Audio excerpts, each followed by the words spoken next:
Em nome do Pai, e do Filho, e do Espírito Santo. Amém. Que a Virgem Santíssima e nosso Pai Castíssimo derrame sobre nossos corações a graça de ter o coração cada vez mais puro diante do Senhor, de ofertar cada vez mais um sacrifício purificado a este Deus que tanto nos ama, por Cristo nosso Senhor. Amém. Nosso Pai São José, rogai por nós. Em nome do Pai, e do Filho, e do Espírito Santo. Amém. Temos visto que São José é um grande santo, um grande modelo e exemplo para nós. Um grande pai que nos ensina e nos ajuda na nossa caminhada espiritual, que nos ensina a ser prontamente obediente, que nos ensina a nos lançarmos confiantemente na providência de Deus. E que nos ensina também com seu grande exemplo de castidade. Sim, São José pode nos ensinar e muito a sermos verdadeiramente castos para o Senhor. E como poderemos aprender sobre a castidade de São José, se não olhando no seu casamento, no seu matrimônio?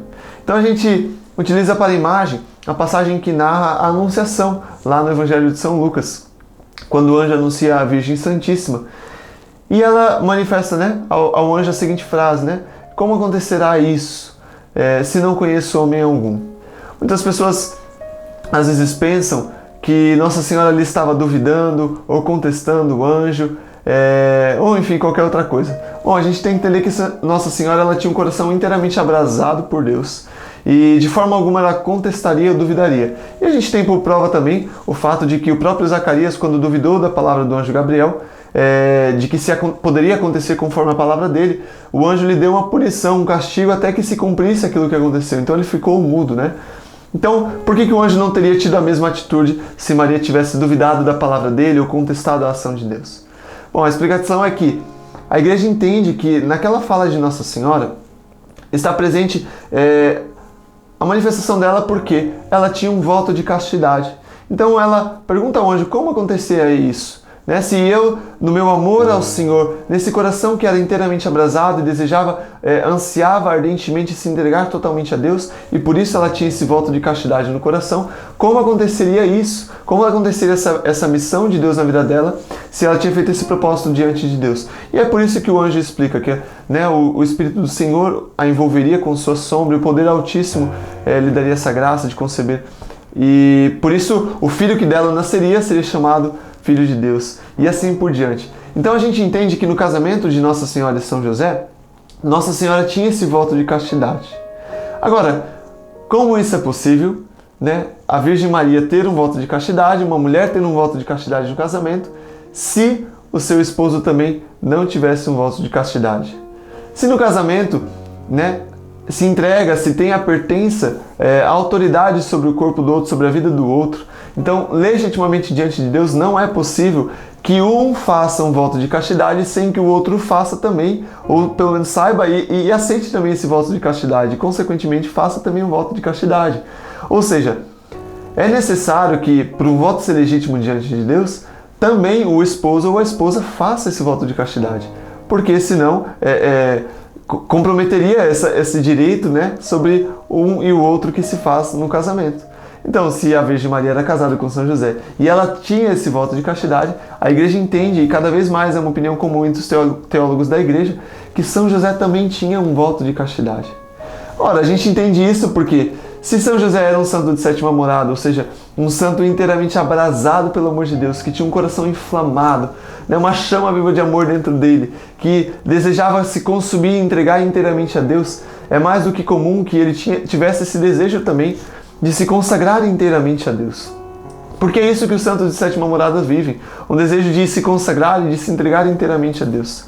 E aí talvez no desígnio de Deus, esses santos tinham esse desejo, tinham esse voto, tanto a Virgem Santíssima como São José, de se entregar inteiramente a Deus, de ter essa castidade preservada pelo resto de suas vidas, e Deus deu-lhes a graça de se unirem, e ali talvez um falou para o outro, ou talvez eles se perceberam mutuamente, e aí Deus deu a graça a eles para que eles pudessem preservar esse voto de castidade no seu casamento. Então veja que é um desígnio amoroso de Deus, mas o fato é, muitas pessoas às vezes pensam e representam São José como um velhinho, como um viúvo, Mas isso não faz muito sentido pelo fato de que São José ele precisava parecer de fato o pai biológico de Jesus. Ele precisava parecer diante dos outros o pai biológico de Jesus. E um velhinho teria muita dificuldade de fato poder gerar um filho em Nossa Senhora.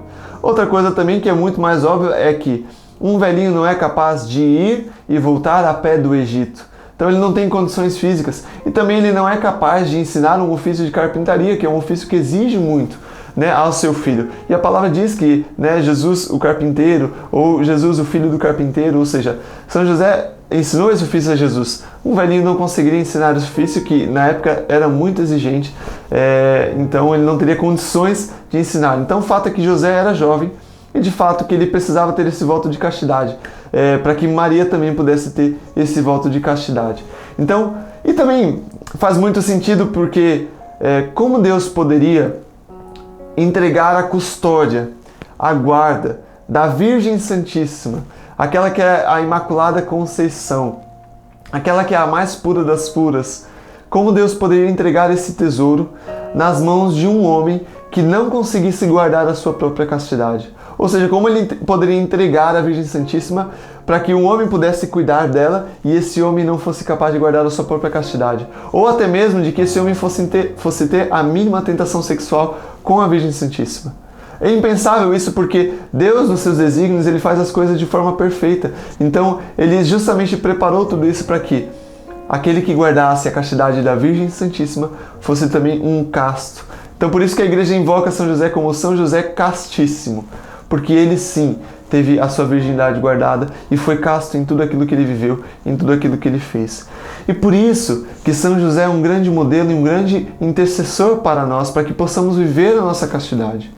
Nesse mundo que hoje é tão assolado nessa área, um mundo tão depravado, um mundo que não tem mais pudor nenhum, um mundo que deseja escancarar a sensualidade nos holofotes a todo custo e enfiar, né, como se diz, goela abaixo, né, a todas as pessoas uma sensualidade depravada, um mundo extremamente sensual.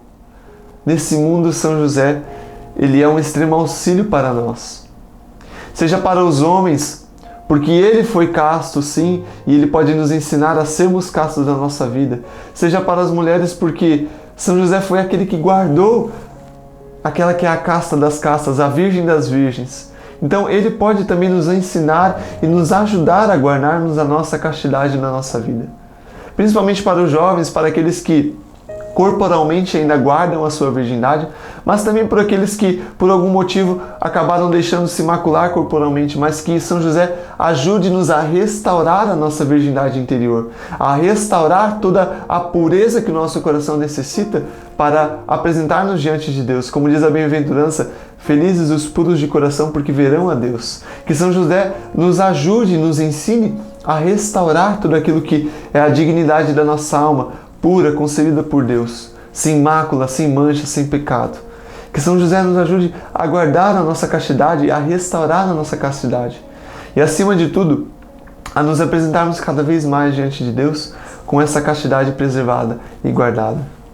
São José é sim este grande santo que nos ajuda, que nos ensina tanto pelo seu exemplo, pela sua imensa santidade, mas que nos ajuda muito, nos protegendo, nos guardando nas nossas fraquezas, nas nossas tribulações, quando as forças malignas investem contra nós, quando caímos tanto das nossas fragilidades, quando faltamos tanto em nossa desconfiança para com Deus. São José nos ajuda, nos ensina, nos auxilia. Que nos aproximemos confiantemente desse santo. Peçamos a Ele a graça de caminhar espiritualmente, de voar, alçar voos em direção a Deus. Que Ele nos ensine como viver cada vez mais próximo. Ele que foi tão íntimo do menino Jesus. Ele que foi tão íntimo da Virgem Santíssima.